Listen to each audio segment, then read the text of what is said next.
todos, meus amigos, colaboradores e consultores do Espaço Democrático. Estamos iniciando mais uma reunião semanal da Fundação, hoje para discutir um tema que é mais um dos grandes problemas brasileiros, que é a questão da violência contra as crianças e adolescentes. Para isso, nós convidamos aqui, é a honra nossa, a doutora Luciana Temer.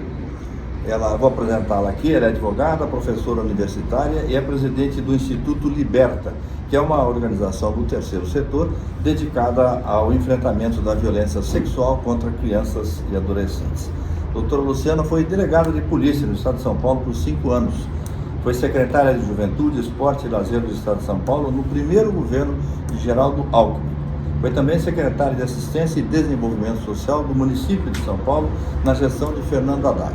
Ela é doutora em Direito Constitucional pela Pontifícia Universidade Católica de São Paulo, onde leciona desde 1993. Doutora Luciana, por favor, a palavra é sua. Bom, muito obrigada pelo convite.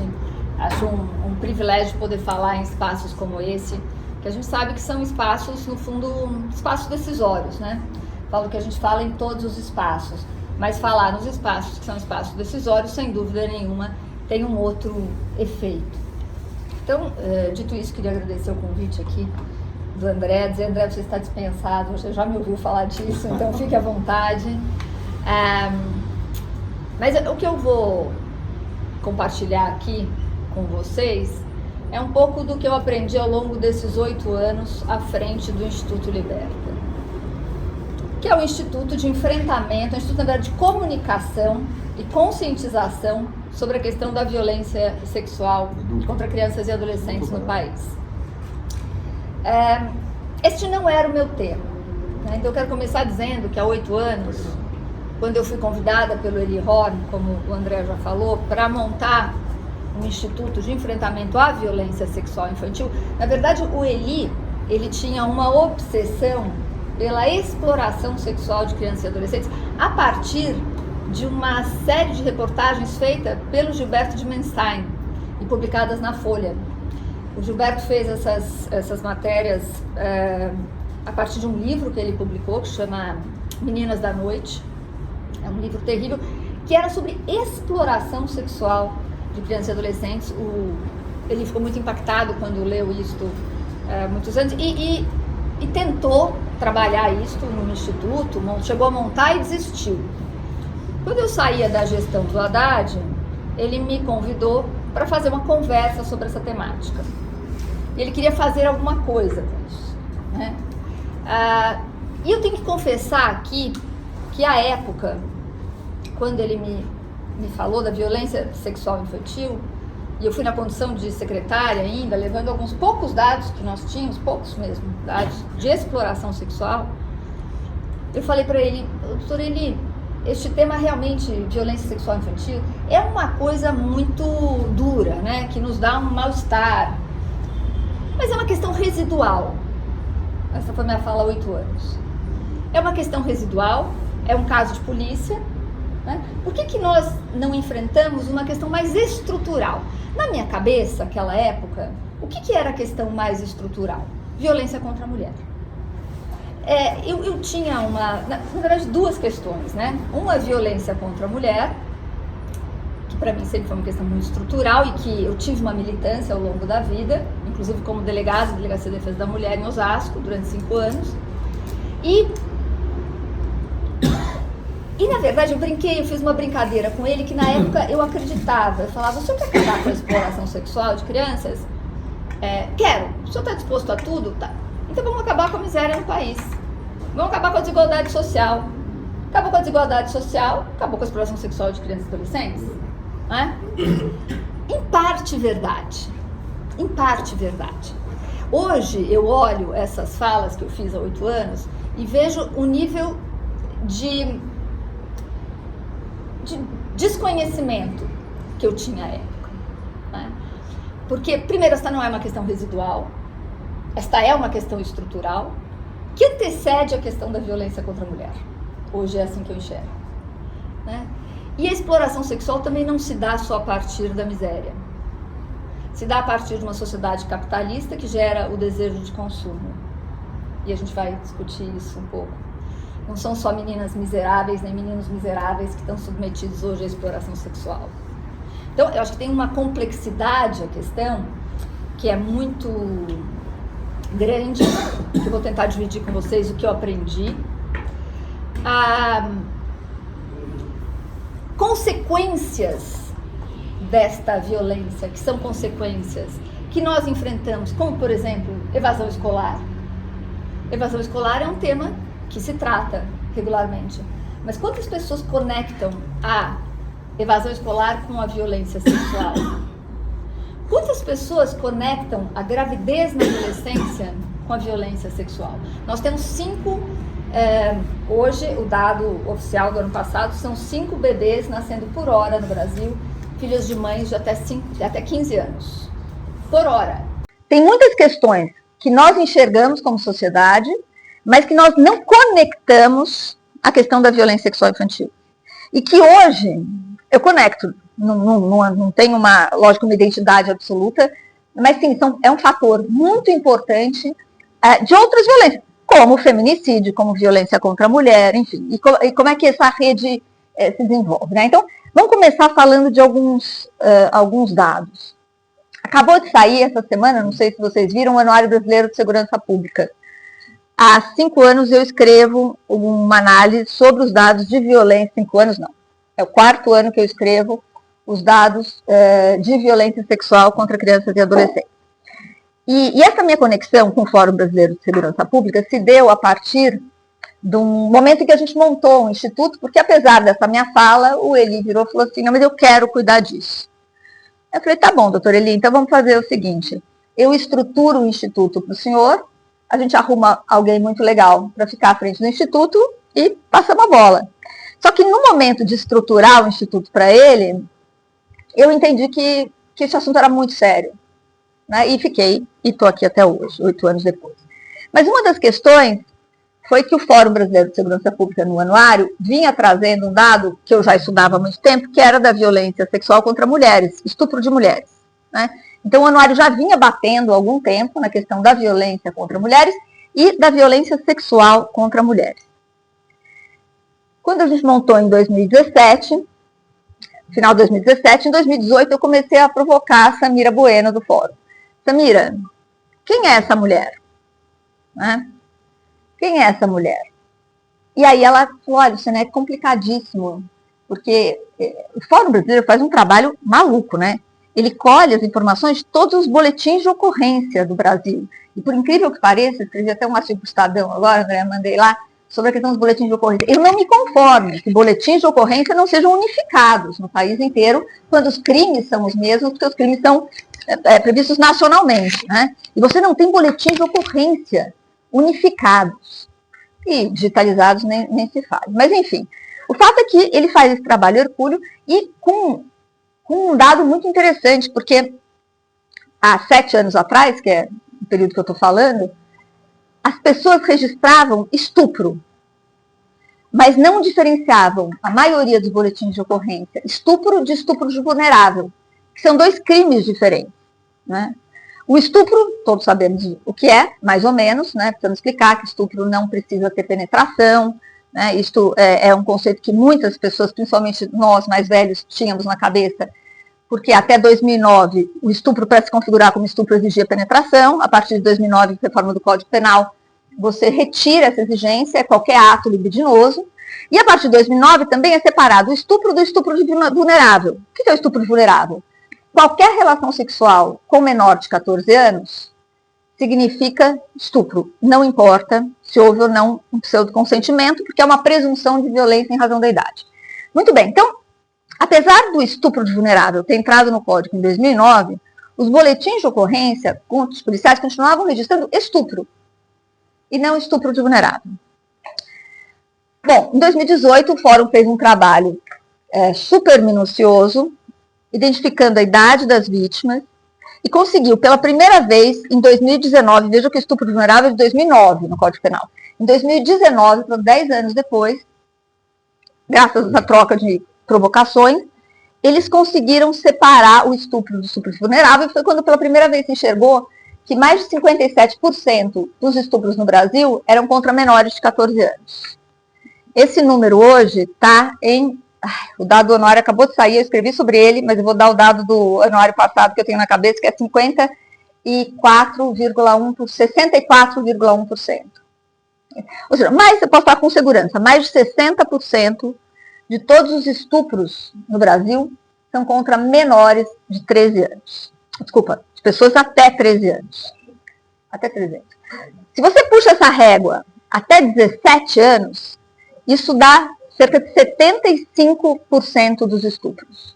Então, acho que o primeiro dado que a gente precisa ter clareza, né, para resolver a questão da violência sexual, é que quem é estuprado no Brasil não é mulher, é criança e adolescente. Né? Depois dos 17 anos, cai vertiginosamente o índice de estupro. Mais de 75% dos estupros são contra meninas e meninos de até 17 anos.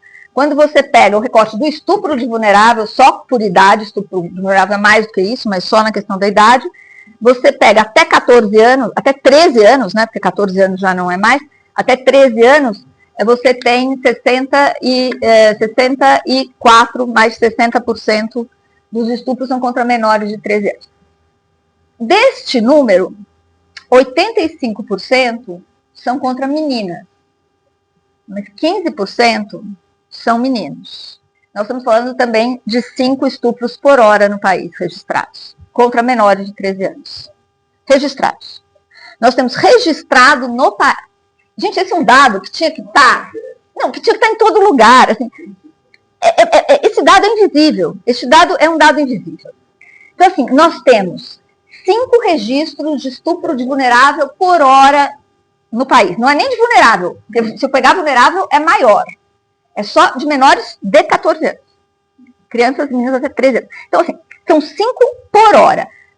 Daí, se sabe que 15% não é pouco de meninos. A maioria dos registros de meninas são entre 10 e 13 anos de idade. De meninos, entre 5 e 9 anos de idade.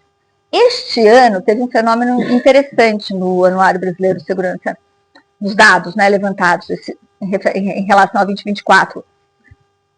Proporcionalmente, ano a ano, vem subindo o número de registros de estupro. E também de estupro vulnerável. Só que o número de registro de estupro de vulnerável sobe mais proporcionalmente do que de estupro em geral. Então, este ano, por exemplo, o índice de aumento do estupro foi 1,3 em relação a 2023. Né? 2024 em relação a 2023.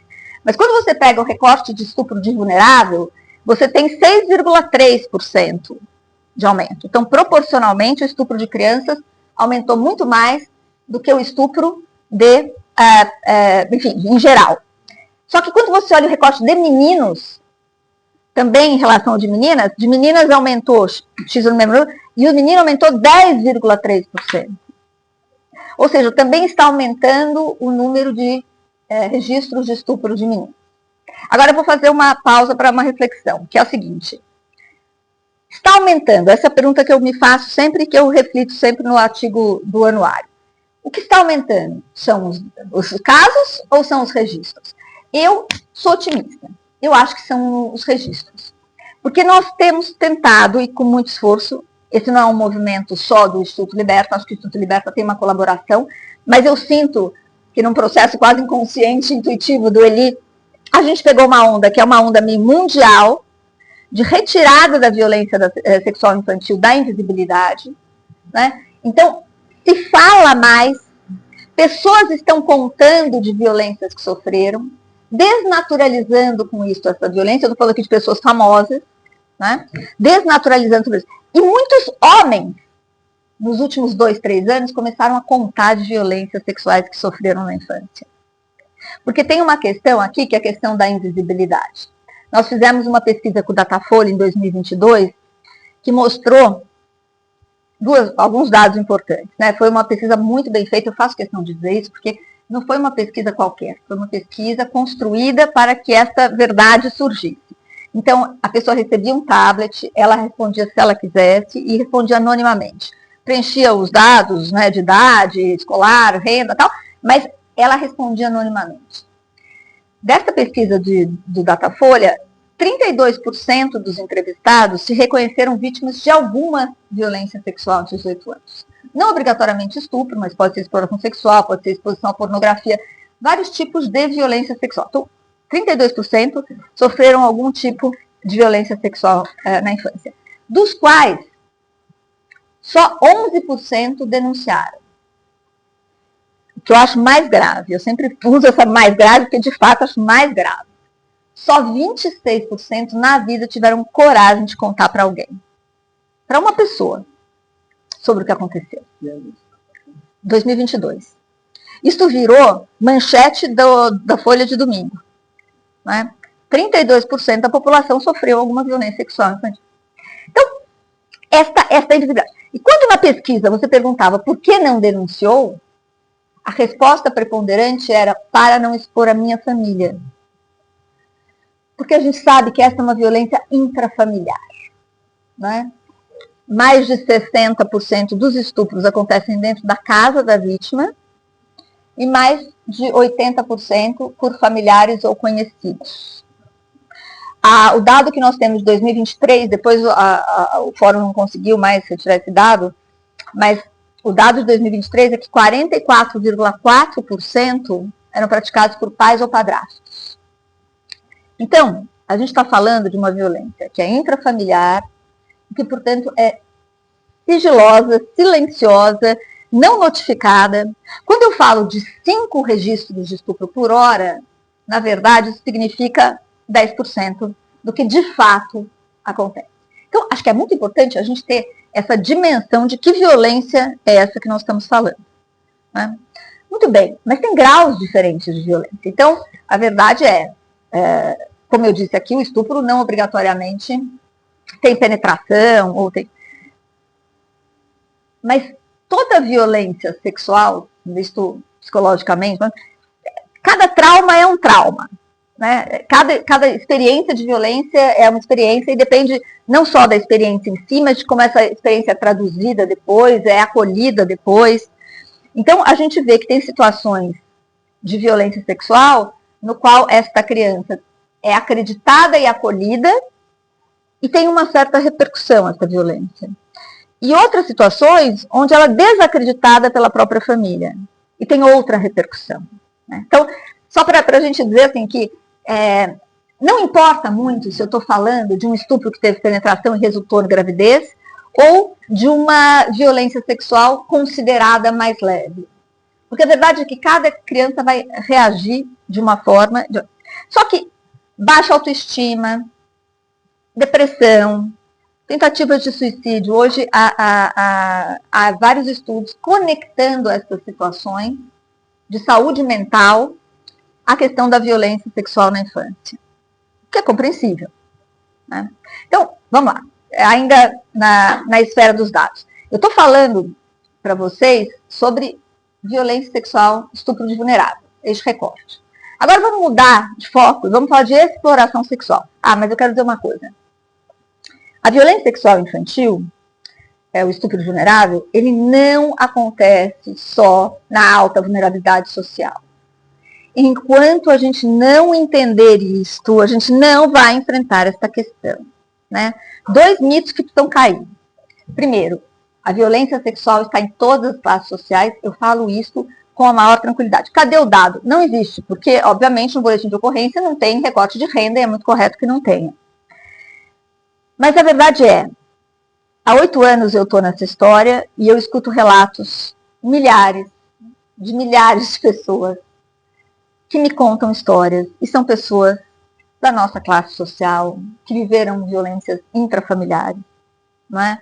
Hoje a gente começa a escutar isto com mais frequência. Esse é o primeiro mito.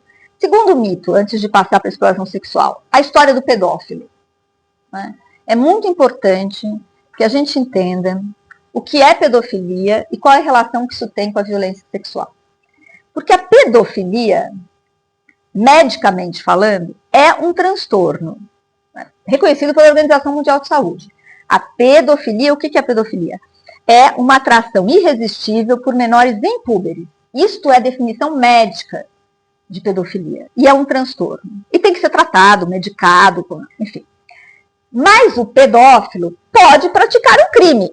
E aí não me importa, pessoalmente, se ele é pedófilo ou não é pedófilo, ele é um criminoso, porque ele está assim, tipificado no Código Penal. Mas é muito importante que a gente saiba que assim, menos de 20% dos homens que praticam violência sexual contra crianças podem ser diagnosticados com o transtorno mental da pedofilia.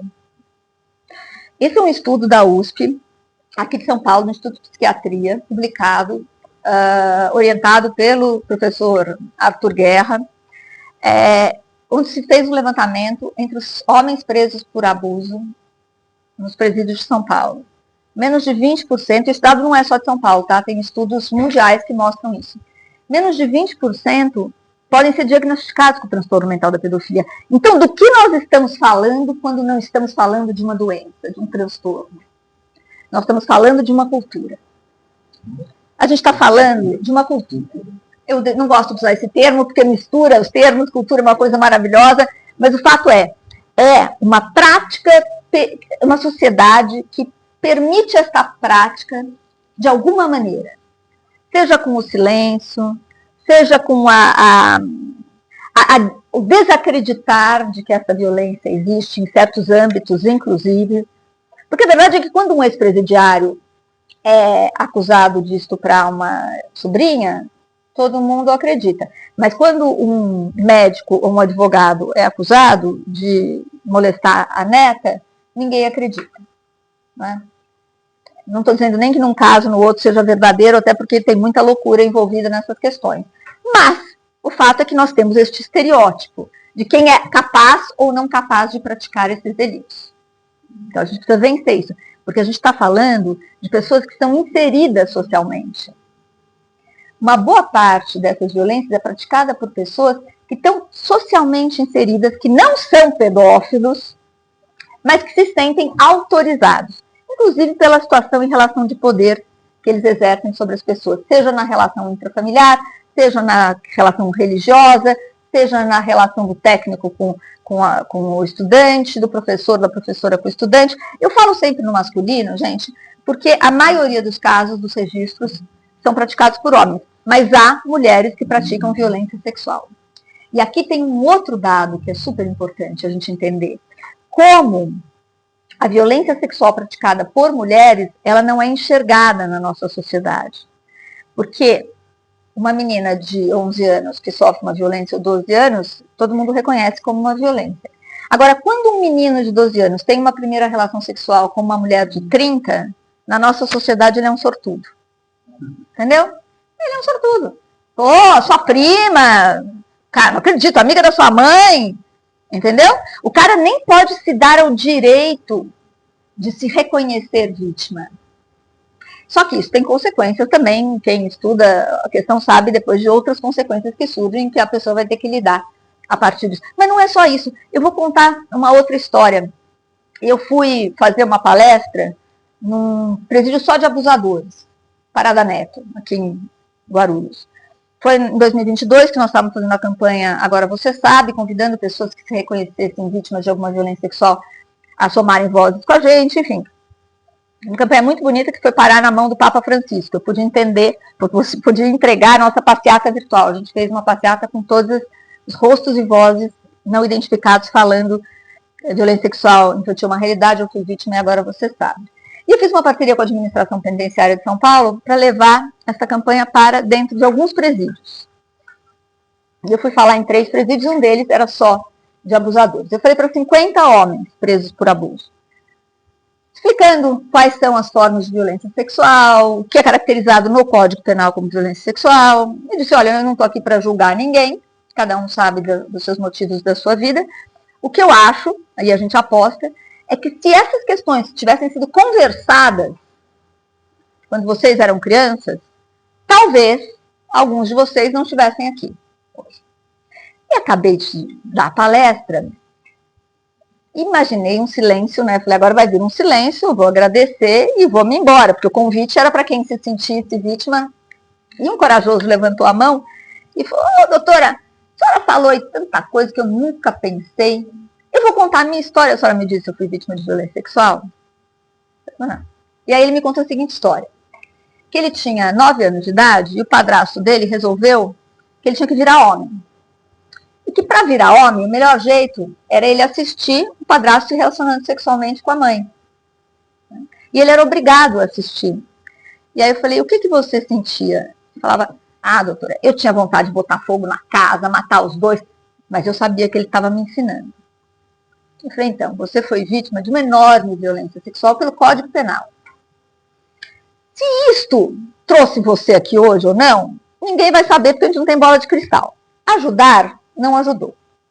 Se o seu padrasto deveria estar preso por isso, eu também não sei. Porque talvez ele tenha aprendido assim com o pai dele.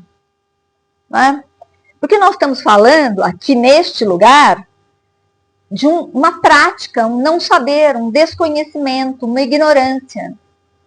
Mas o fazendeiro rico também leva o filho de 13 anos para a zona, para desvirginar. Né? E ainda acontece isso. Então eu não estou falando só de uma ignorância financeira. Eu estou falando de uma cultura. Então, quer dizer, isso é um contexto mais largo. Agora vamos falar de uma outra questão que é a exploração sexual. Então, tecnicamente, estupro vulnerável é qualquer ato libidinoso com menor de 14 anos. Agora, a exploração sexual, pelo Código Penal, é qualquer relação sexual que se dê entre um adulto e um adolescente entre 14 e 18 anos em troca de algo. Então, a partir dos 14 anos, menina pode se relacionar sexualmente com quem bem entender, desde que não seja comprado. E aqui não precisa ser dinheiro, pode ser qualquer troca mercantil. Muito bem. Dado objetivo. A Polícia Rodoviária Federal, num projeto muito bonito que tem com a Childhood Brasil há muitos anos já, ela mapeia os pontos vulneráveis de exploração sexual nas rodovias federais. O último dado, que foi, acho que 2024 ou 2023, não me lembro mais, mapeou mais de 9 mil pontos. Eles classificam entre extremamente vulnerável e sujeito a risco, alguma coisa. Foram mais de 9 mil pontos de extremamente vulnerável só nas rodovias federais. Então veja que eu não estou falando nem de centro da cidade, nem de praias, nem de festas, nem de nada. Estou falando de rodovias federais. Mais de 9 mil pontos. No total foram 17 mil pontos. 9 mil pontos de registrão nas rodovias federais. Sabe quantos registros nós temos de exploração sexual? No último anuário, 1.200. 1.200 registros no Brasil inteiro. Nós fizemos uma pesquisa em 2018 com o Datafolha para entender a percepção do brasileiro sobre a exploração sexual. A maioria das pessoas entrevistadas sabia que isto configurava crime, ter relação sexual em troca de dinheiro com menor de 18 anos. Mas do universo de pessoas que sabiam dessa situação ou tinham visto, presenciado, só 24% denunciaram. Por que só 24% denunciaram? Porque eu não tenho nada a ver com isso, porque a menina está ali porque ela quer, porque o menino está ali porque ele quer, porque a criança, o adolescente, ele perde a condição de vítima aos olhos da nossa sociedade. Luciana, você está exagerando. Exagerando? Tem uma decisão do STJ de 2009, desculpa, para mim 2009 é ontem, na nossa sociedade, 2009, no qual um fazendeiro de 79 anos que pagou para ter relação sexual com uma menina de 13 anos e uma menina de 15 anos, e pagou R$5, né? Ele foi absolvido. E o argumento do STJ era de que as meninas eram prostitutas conhecidas da cidade. Não é? Quando você tem um tribunal superior no país que diz que uma menina de 15 anos é uma prostituta conhecida da cidade, é disso que a gente está falando. Então, é uma cultura de violência. Agora, quando você tem, o último dado que eu tenho é 18% de evasão escolar, saíram matérias pesquisas mais recentes, mas sempre com um índice alto. O que eu gravei foi 18%, que é de, acho que 2010, essa pesquisa, 2013. Da evasão escolar no Brasil de meninas, dá em razão da gravidez precoce, né? Quando você sabe que 18% da evasão escolar se dá em razão de gravidez precoce. Quando você tem, aliás, gravidez precoce, na última pesquisa que foi feita, é a segunda causa de abandono da escola. Primeira é a necessidade de trabalhar para os meninos, Para as meninas, a necessidade de cuidar de alguém da família, né? Que pode ser inclusive o próprio filho. E aí você tem como segunda causa de evasão escolar. Na evasão escolar, você tem o quê? Você tem as meninas saindo da escola, não se capacitando, não conseguindo inserção, obviamente, no mercado de trabalho, e aí sujeitas à exploração sexual, à violência doméstica. Né? Então eu falo, quando você olha para o feminicídio, você tem que olhar para o feminicídio. Mas sabe aquela historinha que é bem boba, mas que é tão legal? Dos caras que estavam embaixo da cachoeira? Essa historinha que todo mundo deve conhecer, eu vou contar, mas tinham 2 caras embaixo de uma cachoeira. E aí, de repente, viram cair uma criança. Só salva a criança do afogamento. De repente cai outra criança, e outra criança, e salva. De repente um sai da água, o cara fala, você tá louco? Você vai deixar as crianças morrerem? Não, eu vou lá em cima ver quem é que tá jogando essas crianças lá de cima. Porque é o seguinte, cara, a gente tá com o feminicídio, a gente tá com a violência, olhando quem tá caído, e a gente não tá olhando quem tá derrubando lá de cima. Né? A violência sexual é a causa de tudo? Óbvio que não. Mas os nossos índices são muito altos.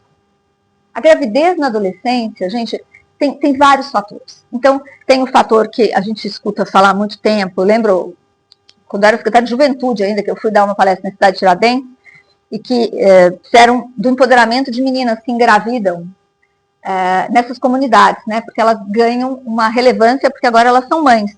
Então, há um desejo, quase, de engravidar.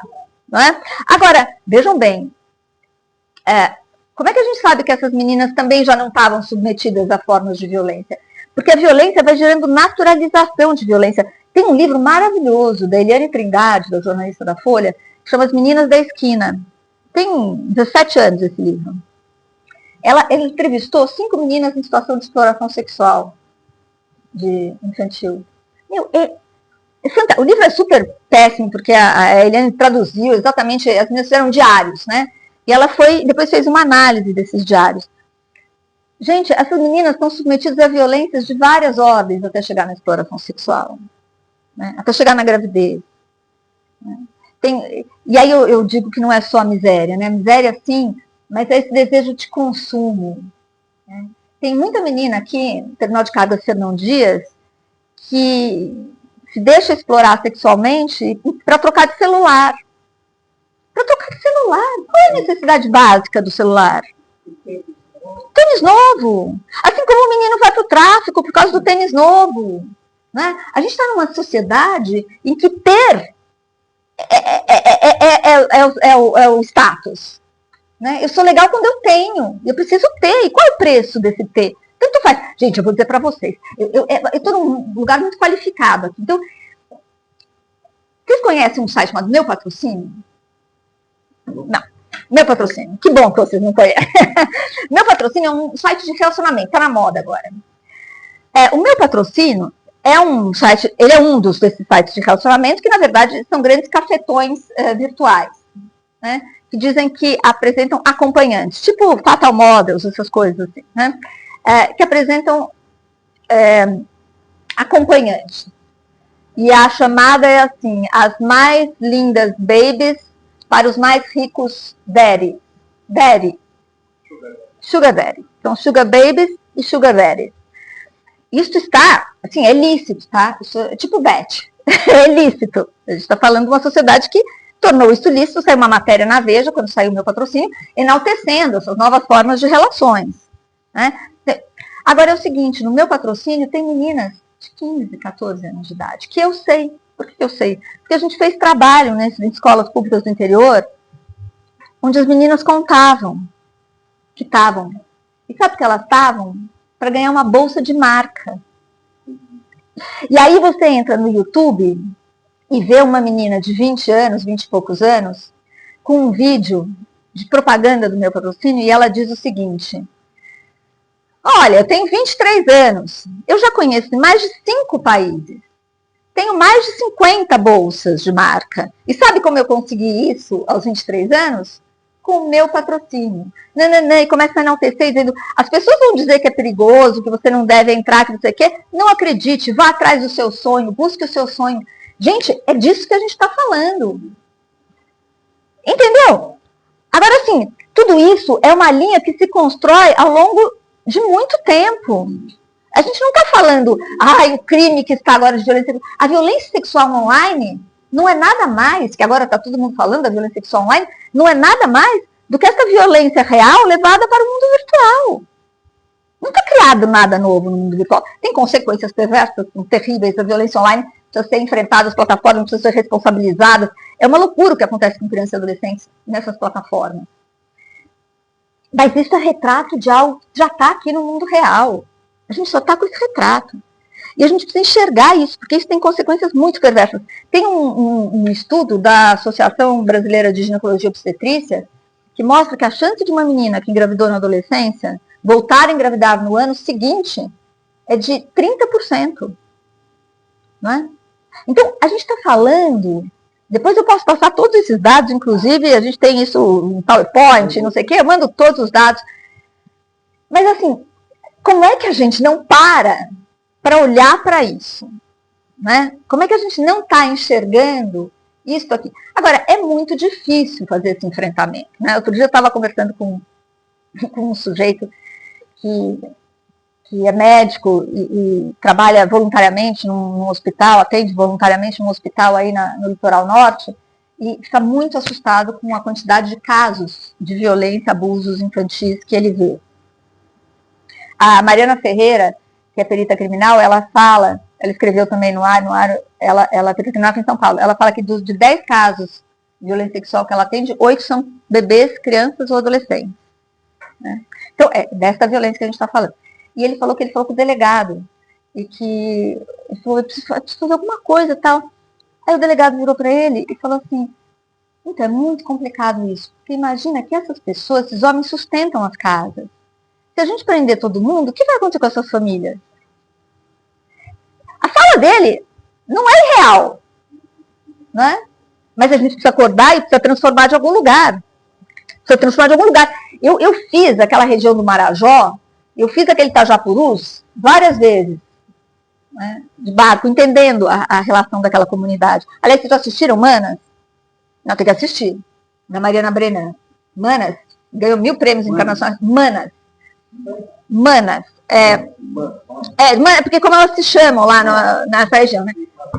É uma ficção gravada no Marajó, mas a partir de 5 anos de pesquisa. Eu tive a oportunidade de ler o roteiro em 2017, a Mariana me deu o roteiro, e a gente discutiu muito o roteiro na época, depois veio a pandemia, tá? Ela trabalhou durante 5 anos, e ela fez um filme maravilhoso, que é Humana, que é uma ficção, mas é muito real, só o final que eu não vou contar, spoiler, que eu falo, o final é hollywoodiano, mas o resto é muito, muito, muito real. E aí, quando eu me lembro de Marajó, eu falava assim, eu olhava assim, o que você vai fazer? Para aprender toda uma comunidade ribeirinha?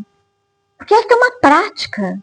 A prática do pai ter, muitas vezes, a primeira relação com a filha e depois ela ir para as balsas. Gente, a gente está falando de uma realidade de país. Agora, a violência sexual infantil é um problema do país subdesenvolvido ou de um país de miséria? Não.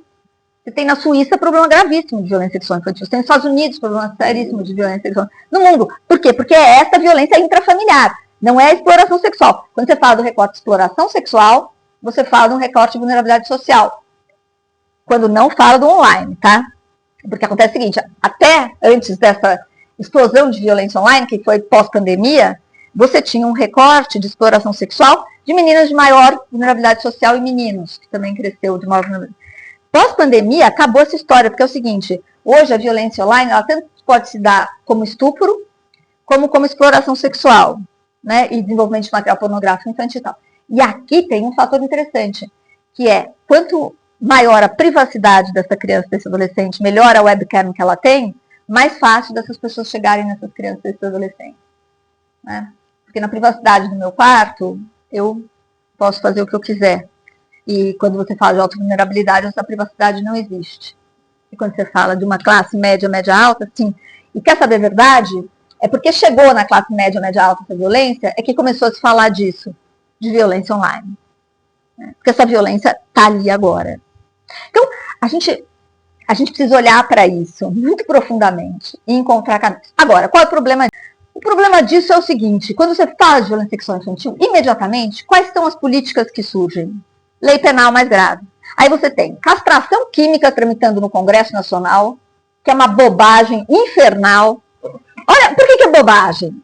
A castração química, ela existe em alguns países, e não chama castração química, na verdade são processos inibitórios de libido, não é exatamente uma castração, mas esses processos, eles existem em alguns países e tem até soluções, pode ser interessante, por quê? Porque uma pessoa que é doente, ela precisa se tratar, não é? E às vezes a inibição da libido pode ser um tratamento, mas, gente, se 80% não tem problema de doença, então, para que serve o raio da... Inclusive, é bem, quando você estuda para valer aquela lei, é ridículo, porque ela favorece estupradores.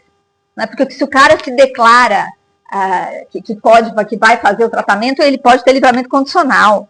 Então, assim, é uma bobagem. Depois tem cadastro de pedófilos. Honestamente, eu escrevi sobre isso também para a Folha. Uma bobagem, já saiu o Cadastro Nacional de Pedófilos. Já havia um cadastro que era importante, que era uma informação entre polícias. Este, sim, tinha relevância, era importante. Agora, um cadastro para tornar público o nome de pessoas condenadas, eu não vejo utilidade nenhuma nisso. Há muito erro judiciário, a gente sabe que há muito erro judiciário.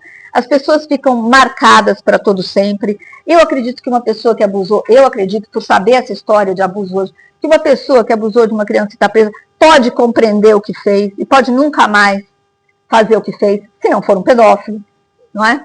Então, eu acho isso uma bobajada. Mas, do que não se fala? Não se fala de educação nas escolas, por exemplo. Sabe que a Oprah, a entrevistadora americana, ela sofreu violência sexual, engravidou aos 12 anos de um tio, né? Depois perdeu. E ela, uma das mulheres mais poderosas do mundo hoje, tem essa bandeira do enfrentamento à violência sexual infantil. E tem um vídeo dela no YouTube, que eu gosto muito, que ela entrevista abusadores num presídio. E eu sempre falo desse vídeo porque tem coisas muito emblemáticas. Porque também quando se fala de violência sexual, se pensa em dor, se pensa em sofrimento. Só que a violência sexual contra crianças pequenas normalmente se dá a partir de processos de sedução e não de violência. E a partir do desconhecimento da criança que essas violências acontecem. E aí, ela entrevista alguns abusadores. Um era um avô que abusava da neta de 5 anos. E ela pergunta para o avô, como é que você fazia para ela não contar? Ele falava a verdade. Se ela contasse, o pai dela ia me bater. Se ela contasse da nossa brincadeira, o pai dela ia ficar com ciúmes, ia me bater e nunca mais a gente ia poder se encontrar. Só que ela gostava muito de mim. E ela não queria que isso acontecesse. Outra fala importante, quando ela fala mas como é que vocês já desistiram de abusar de alguma criança? Esses tinham perfis bem de abusadores contumazes mesmo, né? Você já desistiu de abusar de uma criança? E um deles fala sim, quando ela disse não. Quando ela disse não. Porque é o seguinte, eu não estou falando de uma arma na cabeça. Eu estou falando de processos intrafamiliares ou pessoas próximas, processos sedutores. Que depois vem as ameaças, mas as primeiras atuações normalmente não são violentas, são sedutoras. Se a pessoa não quer ser desmascarada, porque ela é alguém que está integrando aquela sociedade, ele não quer ser desmascarado. Então, se a criança diz não, eu vou contar, eu vou gritar, entendeu? Eu brinco que é que nem uma casa com cachorro sem cachorro. Quem põe cachorro de guarda numa casa, não tem ilusão de que um bandido não pode lá dar um tiro e entrar na casa. Mas espera que se o bandido tem uma casa com cachorro, outra sem, ele vai na 100. Essa é a nossa expectativa. Né? Uma criança sabe, outra criança que não sabe, eu vou na que não sabe. Por isso falar de prevenção, e o Liberta tem batido nisso, prevenção, educação nas escolas, para prevenção de violência sexual com crianças e adolescentes. E, a partir da adolescência, falar sobre sexualidade saudável e responsável com jovens. Quer ver uma coisa que aconteceu com a gente? A gente fez um programa, uma parceria com o governo do estado de São Paulo, em 2000 e pouco ano antes da pandemia, 19. A gente fez um Tá na hora de falar sobre violência sexual infantil. A gente pegou 4 escolas do interior e 2 aqui no Capão Redondo. E a gente fez um programa que a gente desenvolveu e tal, e a Amanda Sadala, que hoje é presidente do Instituto Serenas, que fez pessoalmente, era um encontro com 30 jovens, meninos e meninas, E eram 8 encontros que no sistema U falavam o que você reconhece como violência, o que é violência sexual, o que é exploração. Ia fazendo para trazer discussão e consciência. Chegou várias situações aconteceram. Uma das situações foi uma menina que ligou para ela no domingo, uma menina de 15 anos, e falou: Amanda, escreveu lá no WhatsApp, 15 anos não liga mais, só escreve no WhatsApp. Escreveu no WhatsApp: eu queria te agradecer, porque eu recebi um convite para sair com um amigo do meu tio. E todas as minhas amigas já saíram por dinheiro. A gente transa com o que a gente quer. Por que a gente não vai ganhar para isso? Né? Mas depois das nossas conversas, eu entendi em que lugar isso me coloca. E eu disse não. Eu disse não porque o dinheiro não vale o lugar que eu vou parar. Uma menina de 15 anos do interior, de Gabriel Monteiro. Sabe Gabriel Monteiro? Essa menina, ela teve consciência. Porque o mundo está dizendo para ela que ela pode dar para quem ela quiser e que está tudo bem. Porque é isso que toda essa cultura está nos dizendo. E as mulheres e as meninas não estão entendendo, e os meninos não estão entendendo que isso não é sobre empoderamento, isso é sobre desempoderamento. O empoderamento é poder escolher. Não é? Eu tenho liberdade para escolher com consciência, com poder de escolher. Então, essas meninas essa cultura que nós estamos construindo, e que na verdade é reflexo de uma cultura que vem sendo, ela só está sendo reeditada, né? Ela está sendo reeditada, mas é o mesmo lugar que coloca a mulher nesse lugar, que coloca o homem como o explorador de alguma forma, né? Então, os meninos também estão submetidos. Eu sempre digo, é uma conversa que a gente tem que falar, não é sobre condenação de homens e mulheres, é sobre falar, discutir uma cultura que está sendo construída coletivamente. E que a gente não está conseguindo discutir isso. Agora, o que a gente acredita hoje no Liberta? Prevenção. Vai resolver tudo? Não. Mas uma boa parte pode resolver. Doutora Luciana Temer, mais do que esclarecedora, foi a tour do ano, pessoal. Uma fala aqui para todos nós. Quero agradecer mais uma vez pela gentileza de atender aqui a Fundação Espaço Democrático. Agradecer aos nossos companheiros, colegas que participaram aqui dessa reunião de hoje.